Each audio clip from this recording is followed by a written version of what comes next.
if I should go missing tomorrow, or if anything should happen to me tomorrow, it is the Nigerian police force that will do it. Because this video I'm doing now, I'm opening the eyes of people, and I'm reporting what is going on at mile 12 because of the men of the police force in Ketu divisional headquarters. I know they will definitely come for me. They will definitely look for me. They will definitely want to bring me down for spoiling their business, because they have taken it upon themselves to make it a business. So please, and please, let the right and appropriate authority bodies see this video, and they should act immediately, because people are suffering there. They are picking up people daily and making them pay for ransom for something they did nothing. Please. And if I repeat again, if anything should happen to me, they should hold the Nigerian police force responsible for it. The Nigerian police force is not your friend. Yes, I repeat, the Nigerian police is not your friend. Why am I saying this? On Friday, the 28th of November 2025, I was kidnapped by some men of the Nigerian police force, detained, beaten, and was asked to pay ransom before I go. And truly, these people were serious. They beat me up. They treated human beings like animal, and I had to pay ransom just to go. Now, this is my story. I'm making this video so that the whole world will see and know what the Nigerian police force are doing in this particular area. I know some Nigerian police, some of them are good, but 90% of them are criminals. 90% of them are bad. And I'm saying this. So on Friday, the 28th of November 2025, I was on my way going back to my house. Immediately, I just crossed the road, express road. This happened at mile 12, around that mile 12 market, by that under bridge in Lagos State, Nigeria. I crossed the road. I wanted to go to my house. The next thing, someone jumped in front of me, and I look at him like, what happened? Person was like, it's the police. Okay, I calmed down, because at first I was thinking maybe it's one of these bad boys. They want to, the normal Lagos gra stuff. So I relaxed. I was like, is that why you had to scare me like that? And the guy was like, can I search you? I look at him from up to down. He didn't wear any Nigerian police uniform. He was with a short jean, a black polo, and normal Crocs. He didn't wear no uniform, no form of ID to show that he is a policeman.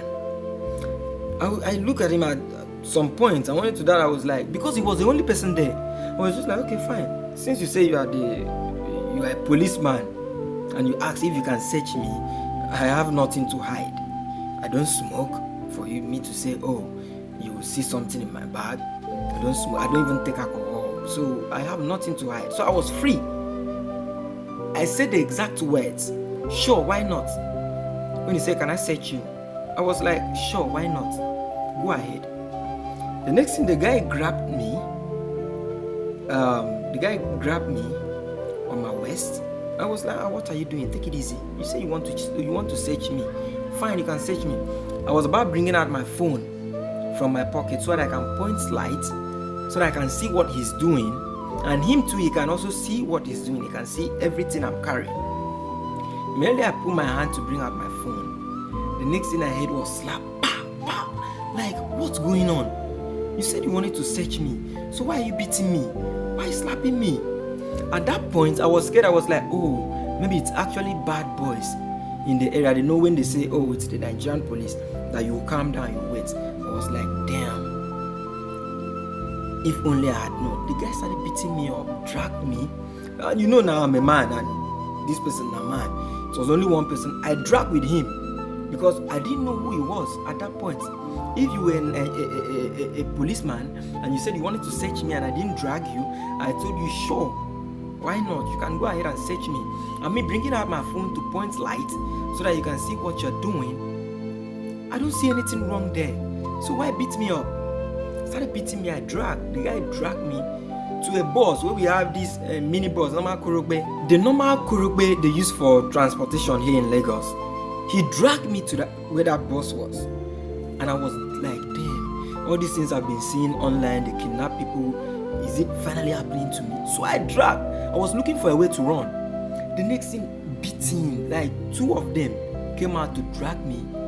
You know now, me, I'm one person, there are 3. They overpowered me, carried me inside the bus, and tell me, sit down first, just sit down there.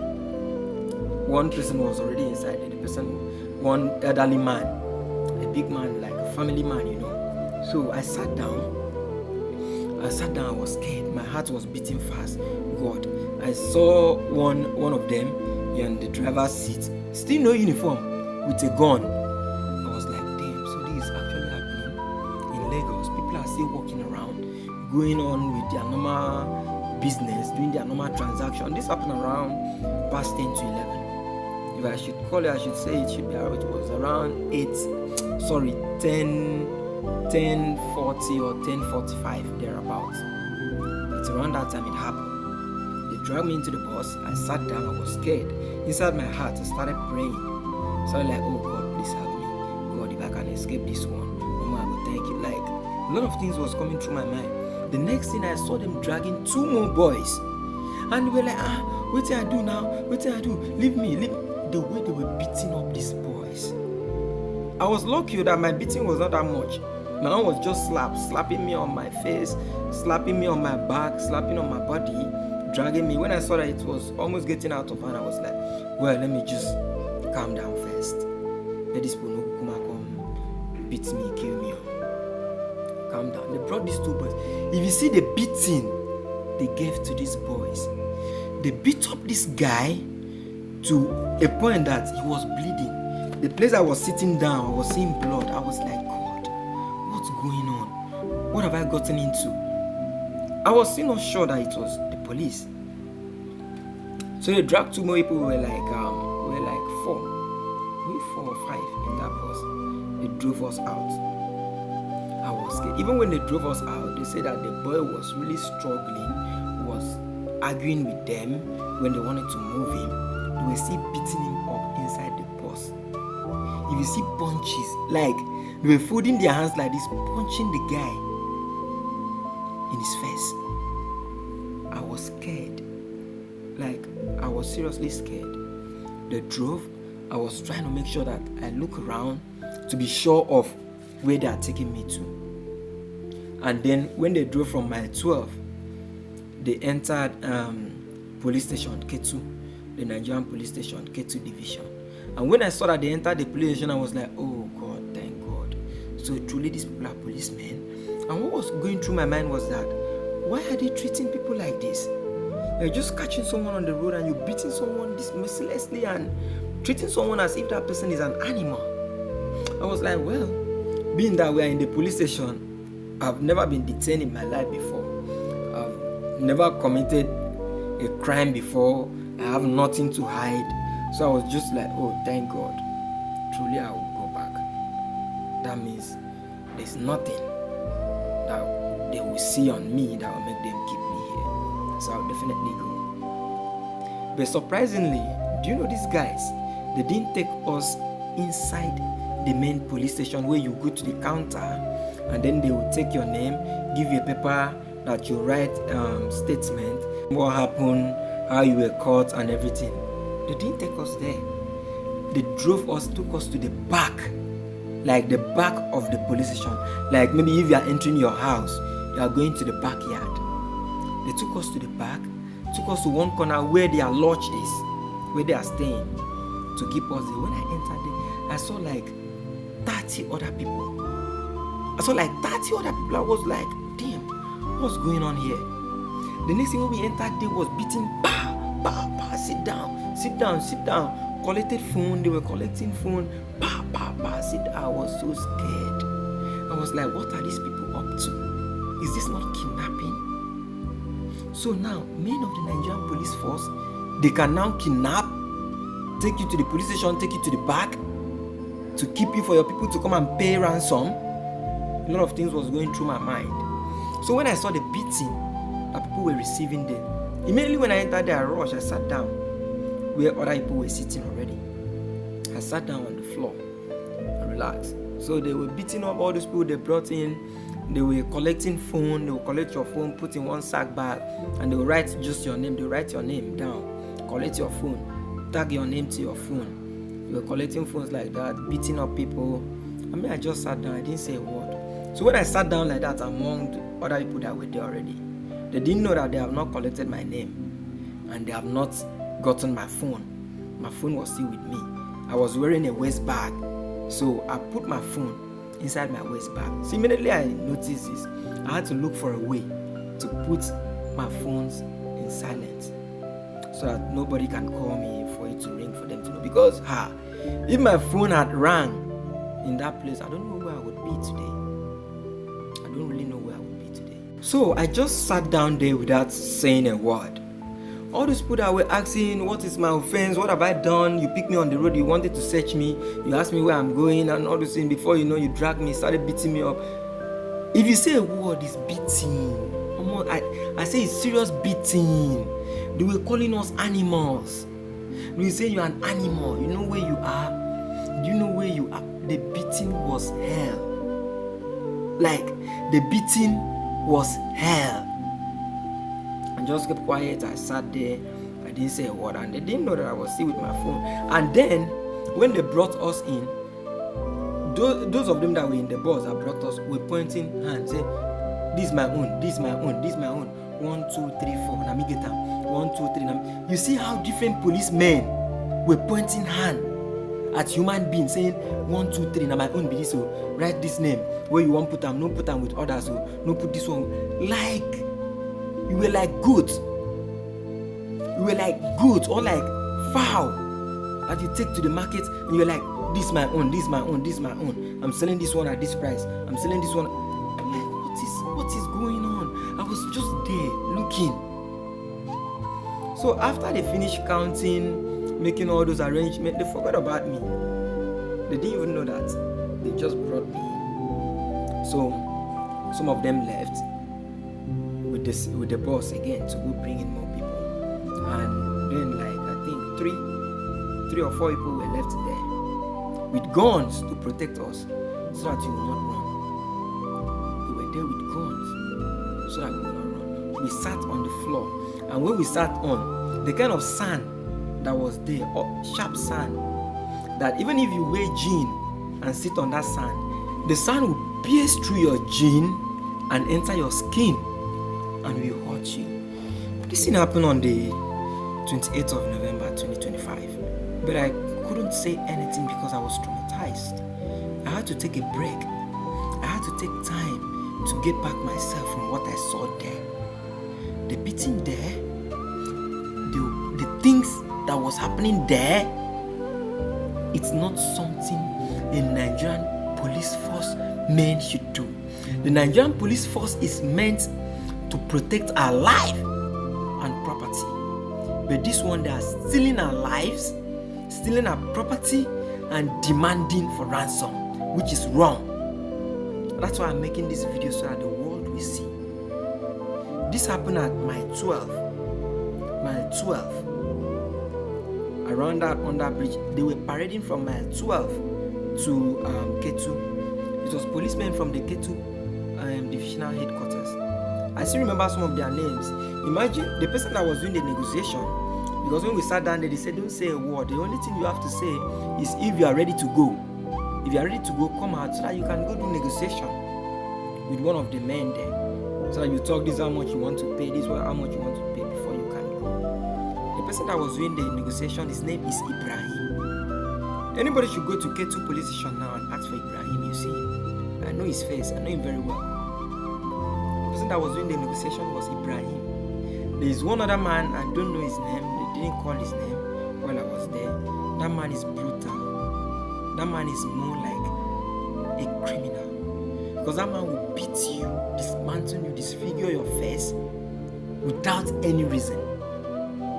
There was another one they called Nepa. One of them, they called him Nepa.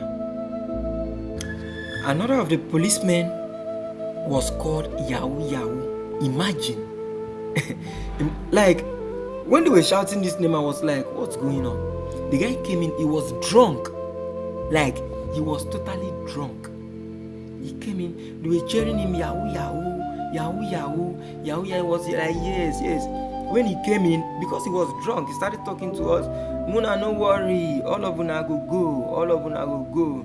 I just make una cooperate, make una do waiting they say, make una go, make una do, una go all go. Like, you see what's happening in Nigeria? You see what is really happening in Nigeria? So, me, I was just there. The team brought in more people. We were more than 50 in that place. Mind you, I know what will be going through your mind now is like, why won't they arrest you? Look at you making your hair, you wearing earring, you're doing this, because that's what a lot of people were like feeling when they came in there. So they have arrested a man, a family man, wearing native. Me that day I was even wearing shirts. I dressed nice. I didn't know why they had to do that to me though. So that you not say, oh, maybe you dress rough, you're looking like a criminal or something. Mind you, they arrested a man wearing native with his ID card coming back from work. The man was like, I'm coming back from work. Look at my ID card. This is where I work. If you want to call my workplace, you can call them and confirm it. Confirm the time I left there. Another man was like, oh, my wife is waiting for me. What will I tell my wife? I'm just closing my shop. I'm going back home. Then like 5 different people, if not more, were with food, begging, saying, oh, I asked this Abuki man beside my house to make noodles for me so that I can eat for the night. I came out just to pick it. And immediately I collected the food. Coming to enter my house, you pick me up. Like 5 different people were with food there. Same story. I came to buy food. I came out to buy food. And that guy himself even was crying, shouting that you arrested me in my house. Like in my compound, I was sitting at the backyard, pressing my phone, doing my normal chatting because inside was hot, there was no light. So he said he decided to come outside, to stay outside and press his phone. Then you people just came to the backyard and picked him up. Like, can you imagine? They brought one woman, and this woman was really screaming, shouting, saying, my children are outside. I have 4 kids. I'm a woman. Why are you bringing me here? You stopped me. You said, who am I? Where am I going to? You wanted to search me. I said, no problem. The next thing, you slap me, push me inside bus. I can't stay here. If you want to keep me here, open your gun, shoot me, kill me and keep my corpse here. I need to go back to my children. My children are standing outside. I'm with my key. That woman caused problem. That woman dragged. That woman fought. They allowed the woman to go. I don't know the negotiation they had with the woman, if the woman paid money, because they took the woman out of where we were, and then the woman did not come back. There was one guy that was really screaming, talking to me. They were telling this guy, keep quiet, keep quiet. The guy refused to keep quiet. They beat up the guy. They beat up the guy mercilessly. At some point, they brought handcuff to handcuff the guy. And then they took the guy out. I don't know where the guy is up to today. Seriously, I don't know where the guy is up to today, because I later left in the morning. So when all these things were going on, when the policemen left to go pick more people, that's when I opened my waist bag to bring out my phone. I was scared. I posted on my status. I did a voice note on my status that I've just been arrested by the Nigerian police force, that I'm at Ketu Divisional Headquarters. That was when they just brought us in and asked us to sit down. So I posted it. After some time, when I noticed what was going on, that we were being kidnapped and they were asking for ransom, that you need to pay money before you go. Or they told us openly, or if it reaches 8 a.m. in the morning and you don't pay your ransom and nobody has come to pay money and get you out, that they will give you a case that you will never escape from. They will take you to court and they will make sure you go to prison. They were threatening us with that and with serious beating so that you accept to be who you are not. So when I saw that, I took my phone again and posted again on my WhatsApp status that this is actually a kidnap. That the Nigerian police force has kidnapped me and they're asking for ransom. That people should help. That anybody seeing my status now should help. Send out words, let people know what's going on. Because a lot of people, they don't know. You should let people know what is going on. They should come to my rescue.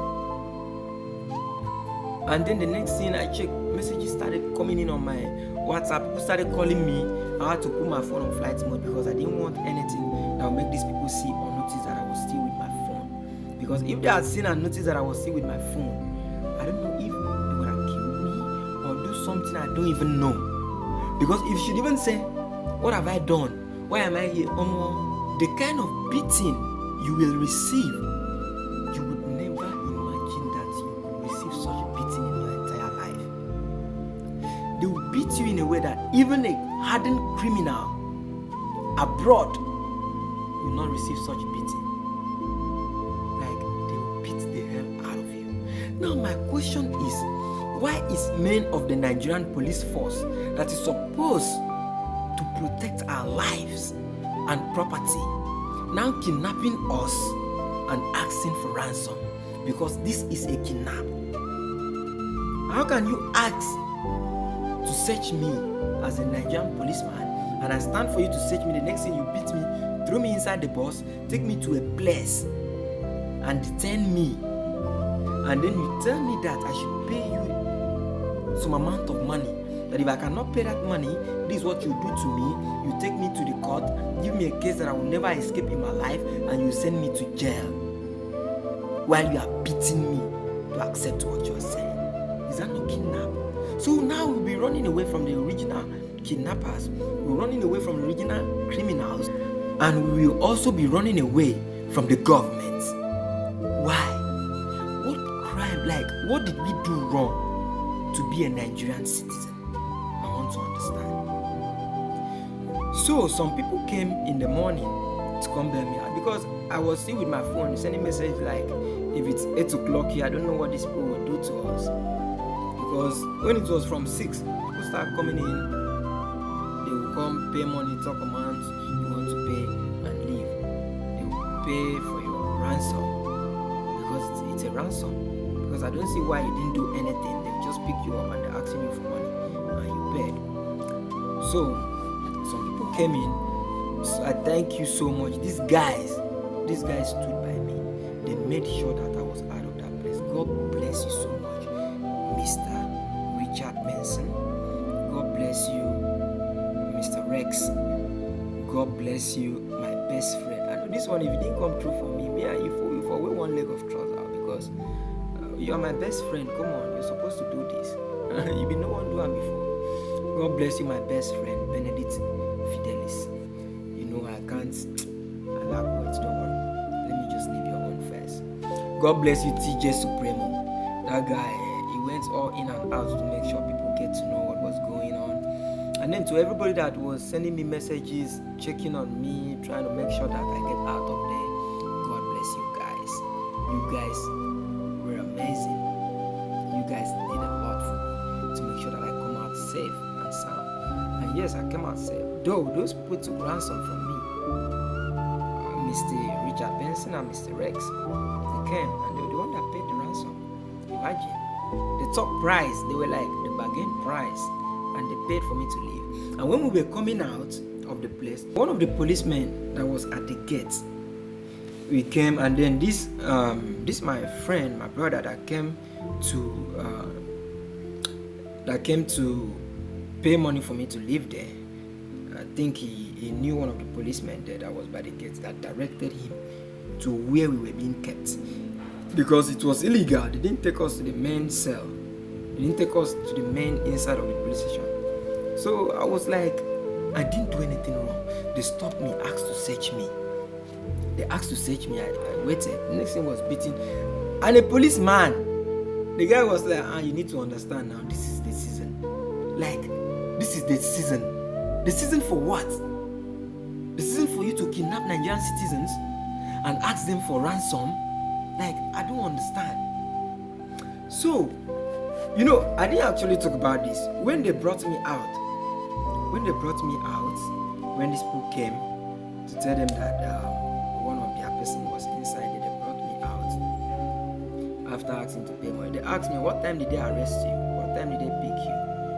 I said it was around past 10 to 11. The next thing they shouted, that is a lie. Why are you lying? At 10 o'clock, we did not even leave our station. At 10 o'clock, we didn't even leave our station. And you are lying. They had the mind to say that they caught me around, I think, past 1 a.m. That they caught me around past 1 a.m. on the road. Can you imagine? And even if I am to walk on the road by past 1, I'm a filmmaker. I'm an actor. I'm a licensed filmmaker, a certified filmmaker. Most time we shoot into late night. And when we rap, at times we rap around that kind, we rap for the day around that kind, 2 a.m., 1 a.m., 3 a.m., depending on our schedule for that day. So I see no reason why, because countless times I've met policemen, even army men, they will see me, just ask, where are you coming from, where are you going to? Oh, I'm a filmmaker. I bring out my ID card, you see the press, they'll be like, oh, well done. So these guys, I have like 1,000 evidence to show you that, oh, this is what I do. My movie is there everywhere. People know me. Even if I shouldn't be with my ID card, so I cannot just open my phone and say, oh, see this, look at that. You know that, oh, this is what this guy does. I do legit work. I hustle for my money. So I don't know why every Nigerian police, when they see a young guy, maybe they feel like you're doing well for yourself, or maybe they see you with a kind of hair I'm carrying now, they'll feel like you're a criminal. I don't just understand that. But in this particular case, I know it was not about my looks. It was not about my hair or anything, because that day I even dressed well. I was wearing a shirt. I dressed well. Because why I'm saying so is because I saw an elderly man in the court wearing native with his ID card arrested. I saw women. I saw a lot of people, responsible people, they are arrested. They pick, not arrested. They kidnap. Not arrested. So, like, they lied in front of me that they arrested me around past 1 a.m. that it was ready. Okay, you arrested me around 1 a.m. How was I able to post on my status I posted on my status around 12 that I have been kidnapped by the Nigerian police force, which means I had already stayed for like more than 45 minutes to 1 hour to be sure that people will not catch me using my phone inside that place before I was able to put it up.